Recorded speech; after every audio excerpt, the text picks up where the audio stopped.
let's make a Halloween fit. Itong fit na gagawin natin ay inspired by Spider-Man, specifically Miles Morales. Doon muna tayo sa medyo basic. So, mismo mayroon na siyang streetwear inspired na outfit. Yun yung gagayahin natin. Gawin na natin. Tara, umpisahan na natin dito sa Black George. Sa pagkakatanda ko, Spider-Man ang unang superhero movie na napanood ko sa sinihan. Syempre, maglagay na rin tayo ng belt. Tumama sa mukha ko, no? Ikaw ba, anong unang superhero movie ang napanood mo? Comment mo naman yan sa baba. Next natin ay itong red na hoodie. Yung may zipper sana katulad nung kay Miles Morales. Kaso alangan naman bumili pa ako. Ano lang ang meron tayo para tipid. Next natin, blue jacket. Ito, nakuha ko lang sa ukay.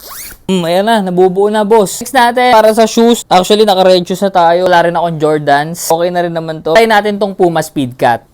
At last, syempre, para matapos tong fit natin, lagay tayo ng mask. Wala tayong Spider-Man mask eh. Okay na to. Tulad sinabi ko, para hindi na tayo bibili. Total, ganito rin naman yung gamit ng pinakaunang Spider-Man. Yung kay Tobey Maguire. Kaso doon, pula kasi yung gamit niya. Pero yung kay Miles Morales kasi, di ba, itim. Itim na mask yung gamit natin. Parang pinag-combine natin yung pinakaunang Spider-Man na costume sa bago. Para merong konting touch ng pinakaunang Spider-Man pa rin. Kaya maglagay nitong biking glasses natin para dun sa mata ni Spider-Man. Right. And that's it. Ito na ang ating final fit. Isang 360 muna tayo dyan, syempre. Man basic lang, katulad ng sinabi ko, walang gastos. Kung ano lang yung meron tayo. Let me know kung anong tingin mo dito sa fit na to. Iwan ka ng comment dyan sa baba. Syempre, don't forget, follow for more. Yun lang. See ya!